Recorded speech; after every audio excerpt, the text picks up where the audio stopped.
Magandang araw sa inyong lahat. Good afternoon. Ngayon ay June 14, 2026, 5 p.m. Ngayon guys, kasalukuyan naglalakad ako dito sa Pasita Avenue, sa kahabaan ng Pasita Avenue guys, ay nilalakad ko. Nag-start ako guys dito sa Macaria Avenue. And then, nandito na ako sa Pasita Avenue. Nilalakad ko na po guys. So, makikita nyo dito sa Pasita Avenue ay karamihan dito ay commercial na. Hindi na siya mga bahay. Kinonvert na siya sa commercial.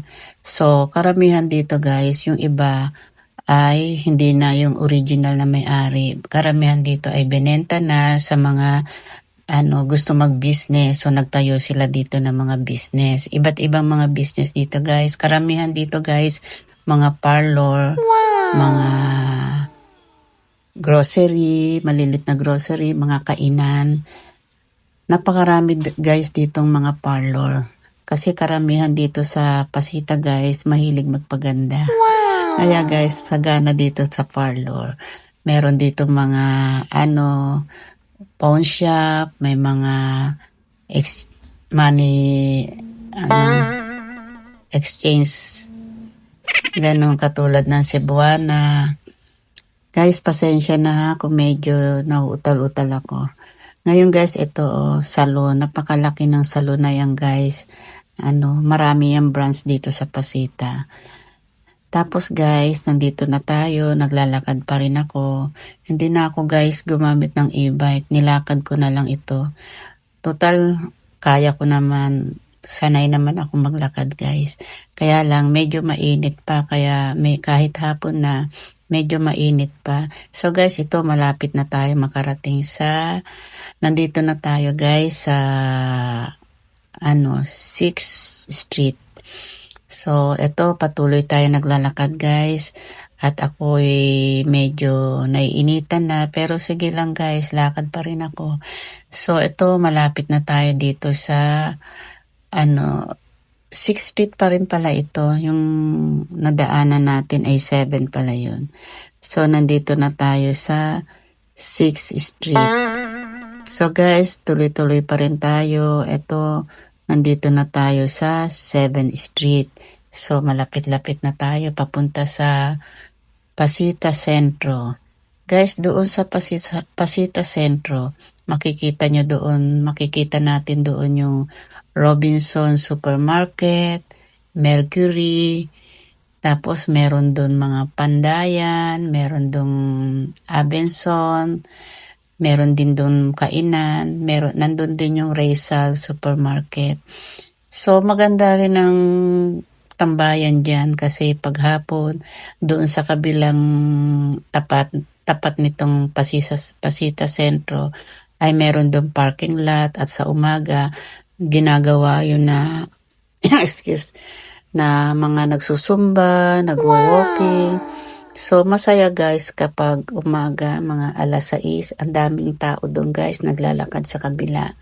So ito guys, natatanawan ko na yung Pasita Centro. Kaya guys, kung nandito kayo, diyan kayo mamili guys, diyan sa Robinson Supermarket. Kasi exclusive siya, hindi siya masyadong matao. Tahimik guys, habang nag-grocery kayo, tahimik. Tapos, eto guys, nandito na tayo sa 6th Street. Malapit-lapit na at rarating na natin ang Pasita Centro. So after this guys, makikita naman natin yung fire station. Doon sa kabila nitong 6th Street, ito guys, nasa Pasita Avenue tayo.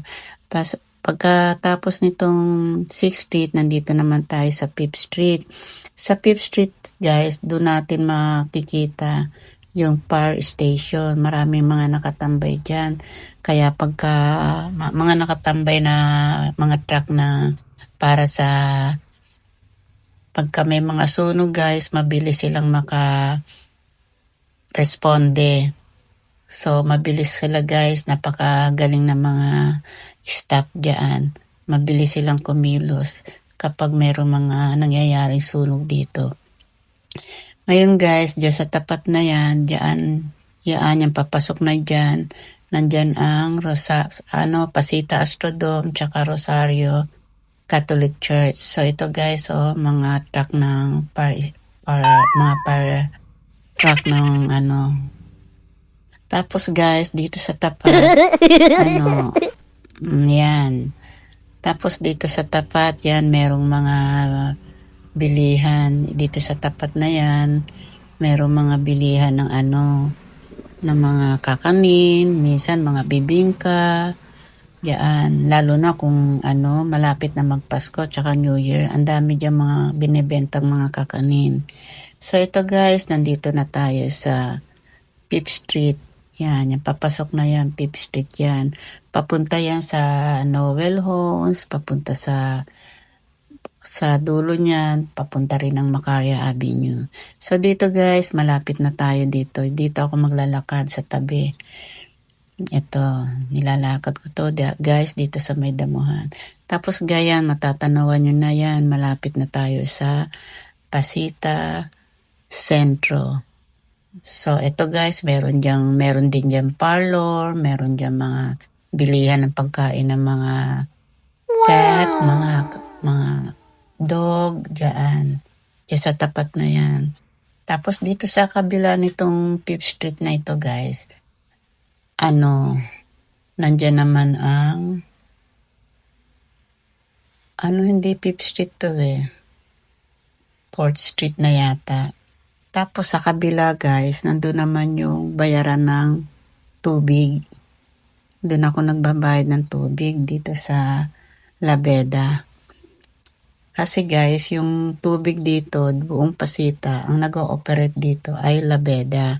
So sa kanila kami nagbabayad ng tubig na pag-aari ng mga campus family.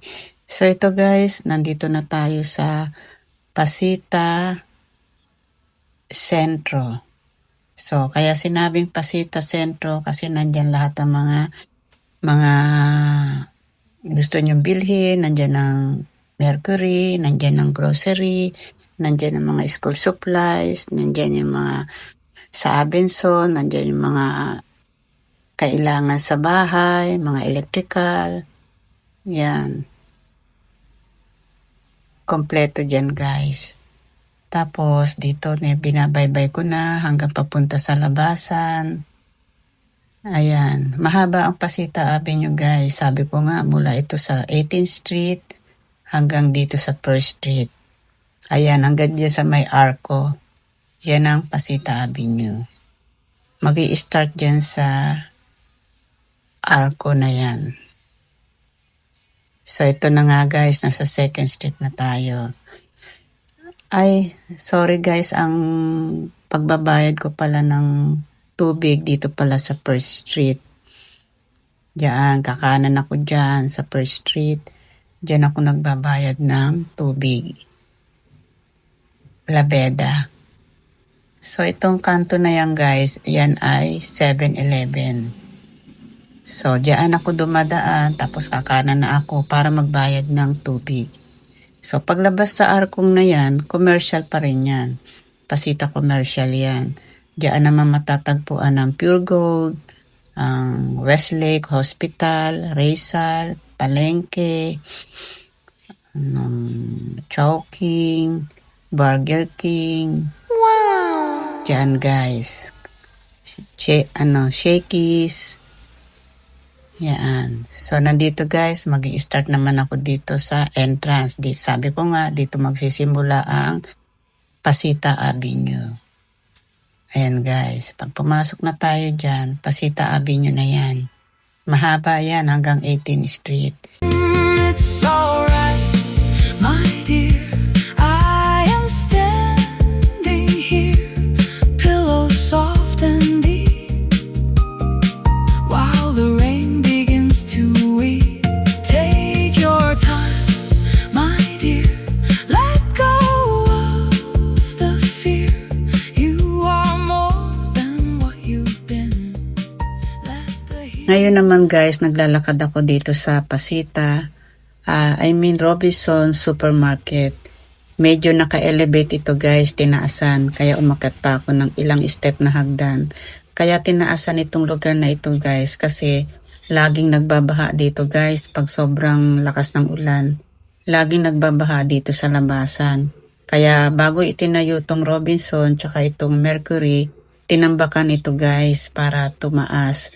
Kaya medyo pansinin nyo guys, mataas siya compare sa kalye sa Pasita Avenue. Ayan guys, mataas siya. Kasi nga, dati ito pagka lumakas, bumabaha talaga dito. Diyan makalagpas dyan sa Riles. Kaya ang ginawa, tinaasan ito. Ngayon guys, dito naglalakad na ako dito sa gilid ng Mercury. Dito sa gilid guys, hindi na yan nadadaanan ng tao. Ang nadadaanan na lang, sinara na nila yan since noong pandemic. So ang daan ng mga tao, ng mga customer, ay dito na sa harap. Dito mismo sa Pasita Centro. So guys, katabi ng Mercury ang Robinson Supermarket at ang katapat Rizal Supermarket. So magkatapatan lang yan kaya maraming choices ang mga residente dito. Ayan guys, makikita nyo yung Robinson Supermarket. So sa taas naman yan guys, meron naman dyan mga tindahan din at meron ding yung gym, mga nagsusumba diyan. Tapos guys, dito yan, meron dyan kainan. Tapos maraming nagpa-park dito ng mga sasakyan.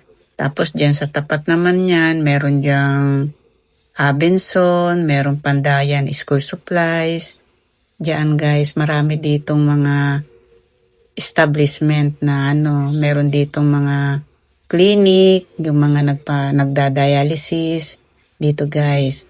Tapos meron din ditong handyman, meron ditong LBC, meron ditong meron ding mga maliit na karinderya. So guys, dito marami talaga ritong tao na pumupunta kasi magkatapatan lang ang Rizal tsaka ang Robinson. It's alright, my dear. I am standing here, pillow soft and deep, while the rain begins to weep. Take your time, my dear. Let go of the fear. You are more than what you've been. Let the Ito healing guys, bababa na uli ako. Nandito na ako sa pinakadulo ng Pasita Centro. So pagbaba ko dito guys, makikita naman natin sa tapat ang Pasita Post Office. It's alright, my dear. I am standing here, pillow soft and deep, while the rain begins to weep. Take your time, my dear. Let go of the fear. You are more than what you've been. Let the healing now.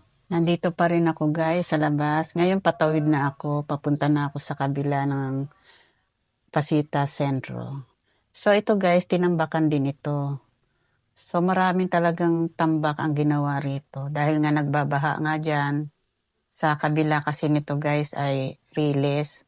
So pagbaba ng Riles talagang nagbabaha kasi medyo mababang lupa. So ang ginawa, tinambakan ito.